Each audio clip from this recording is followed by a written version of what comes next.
everybody, and welcome back to the Star Wars Expanded Universe, narrated by Disney, or Lucasfilm, whichever way you slice it. Legends. So, we have passed the Alex saga of being sick.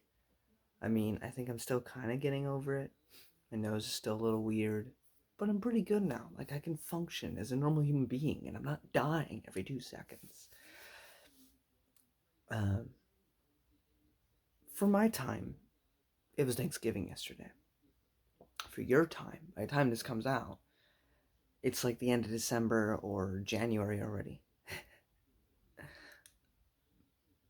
But my Thanksgiving was okay. I worked on Thanksgiving, so time and a half. And the power was out because the wind was so crazy. And I live up in the mountains, so they turn off your power. So that wasn't the best, but still had a roof over my head, so that's something to be thankful for, right? Anyway, today I have for you Republic Commando by Karen Travis. Republic Commando Hard Contact by Karen Travis. Now, Karen Travis is a controversial figure in the Star Wars Expanded Universe. People either love her or they hate her. That seems to be the gist of what I've gotten from people with Karen Travis usually. Now, I don't know if this is an unpopular opinion, a medium opinion, or what, but everything I've read from Karen Travis, I have loved. In the Legacy of the Force series taking place, way after the movies, with Jason Solo becoming Darth Kaitis, her books were always my favorite. I don't know if it was just the writing or the way she went about it. I know there's a particular scene between Jason and his parents that it had me in tears. And I think she did that very well. As for this book, Public Commando, Hard Contact, we follow a bunch of clones. Specifically Republic Commandos, obviously, by the title of the book, but we are not following the characters from the video game. The video game is separate. Also, chronologically, if we were playing this, before you read the novel, would play the second portion of the video game, which takes place on the derelict ship, not on Kashyyyk, after Geonosis. So that middle portion of the game. I'd play that before reading this book, personally. My timeline. But that's what I would suggest. But yeah, we follow Darman, we follow Niner and Phi and At, all of which are Republic Commando clones. We also have a Jedi Padawan named Tane. We have a Mandalorian, who's the main villain of this book, named Gaz Hoken. He's really cool.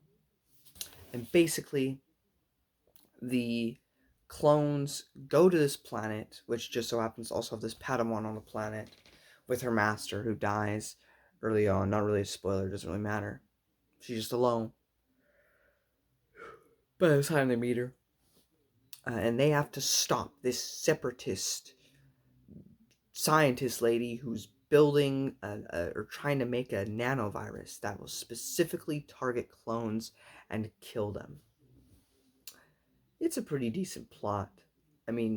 Nothing much happens on the planet itself. They're Republic Commandos. They're not meant to be going in guns blazing like an ARC trooper or a normal clone trooper that just runs in the battle and obeys command. They are a squad unit. They try to do things. They try to shoot you in the back before you even realize that they were there. Like, they're those type of guys.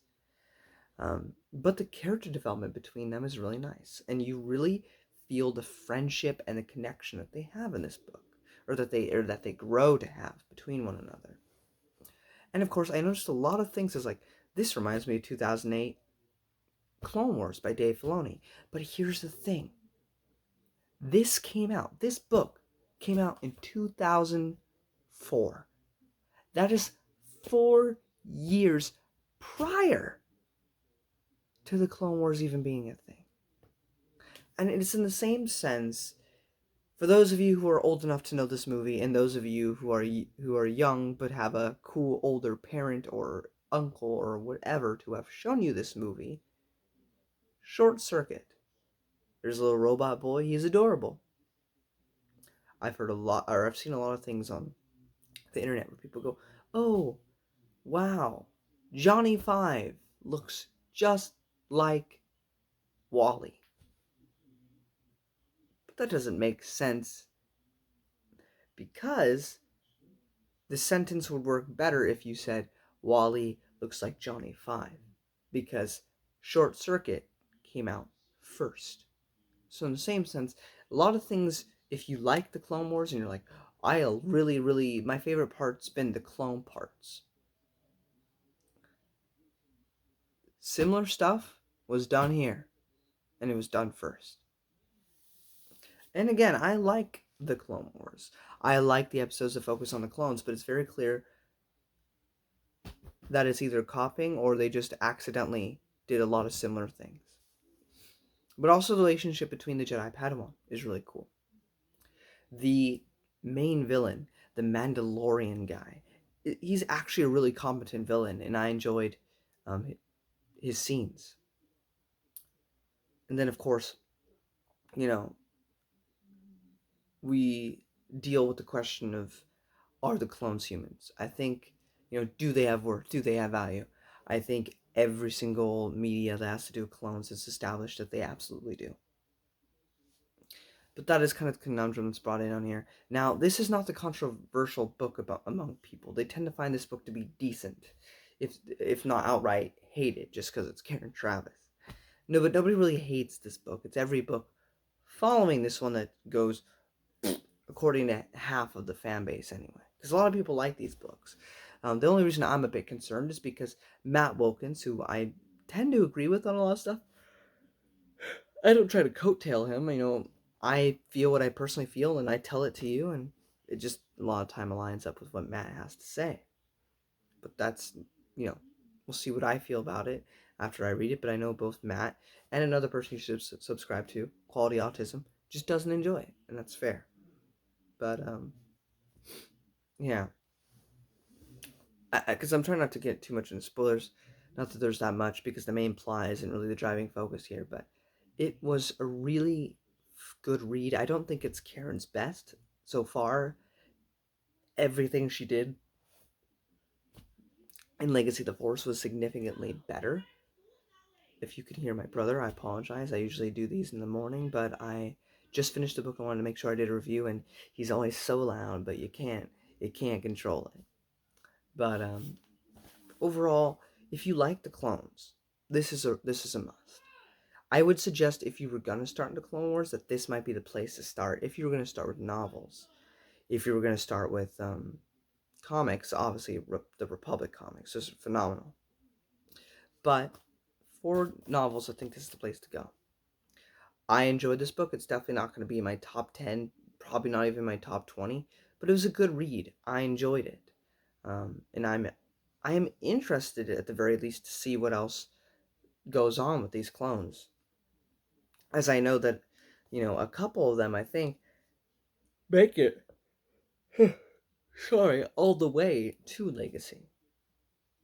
But yeah, if you don't want spoilers, now's the time to go. Thank you all so much for watching. If you enjoyed this video, give it a thumbs up. Sharing helps out a ton.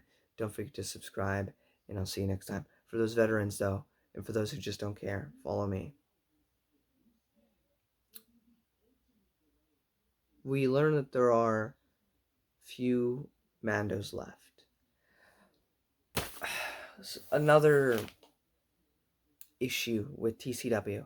And now you have the Mandalorian TV show, Boba Fett, the Book of Boba Fett, whatever the fudge you want to call it. And it's just, it hurts, because Dave Filoni's episodes of Mandalore really screw up a lot of continuity. And you gotta understand, regardless of how you feel about Karen Travis's writing, how you feel about her books, she was the Tolkien for Mandalorians. This was her thing. That was her heart on. Clones and Mandalorians, that was what her heart was set on. That was the stuff she cared about. Just like Timothy Zahn cares about Mara Jade, Thrawn, Pelion. Those are his. Now, maybe Karen didn't create the Mandalorians, but she gave us so much of their culture. Not to mention an entire language. She wrote an entire language so that they could have a unique thing to say, like Firefeck and Decot or whatever the fudge they say in this book. But the point is, she clearly cares about these things. Oh, she wouldn't make such an effort with it. And the issue is that TCW makes it seem as if the entire planet of Mandalore is following this whole sect. Now, of course, I have to headcanon that just like in our world, there are, United States, China, Russia, whatever. Even just in one state, you can't control everything that goes on. So theoretically, in one state of a particular country, or in a separate country entirely, these Mandalorians are trying to be peaceful, sure. But also Mandalorians were never really a race. You were accepted into the creed. You were accepted into the family. You became one of them if you showed that you wanted to be a Mandalorian and that you showed the necessary skill and determination to become one.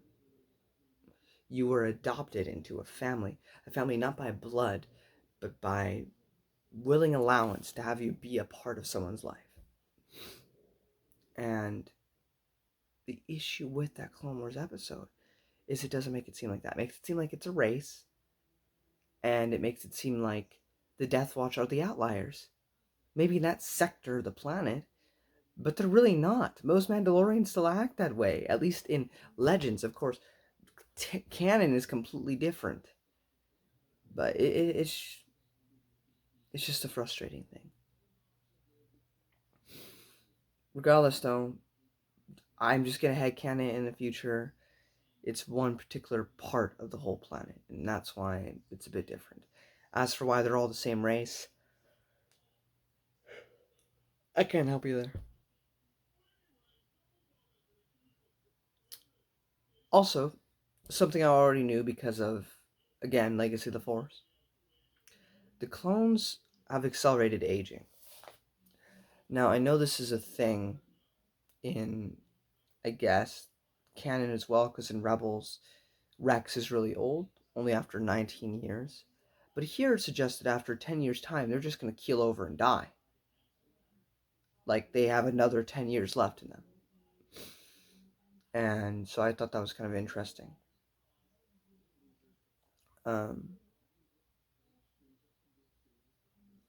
A lot of character development happens throughout this book, but by the end, Etain has her rebellion. She's been with the clones throughout the entire book, and she says, "No, I'm going to save some of them. I know they're alive. They're not dead. I'm going to come after them." Now, the Jedi isn't necessarily acting like a swirling mustache villain or anything, but he is being very dismissive of what she thinks, which I think even Yoda would be a bit more willing to listen. But that was not the case here. And, she says, "I'm going to help find my men or we're not going." And he said men are expendable. So that ending scene, or near the end of the book, was all very, very good in the final chapter. And yeah, sorry I'm a bit tired. I'm filming this at night. I usually do it in the morning, but I just finished it, so I had to do a review for you. I think I mentioned already, my power's been out. I just got it back today, so I'm very excited, but I'm also tired. Yeah. Overall, though, definitely a book I think worth your time. Thank you all so much for watching. If you enjoyed this video, give a thumbs up. Showing up to the ton. May the Force be with you.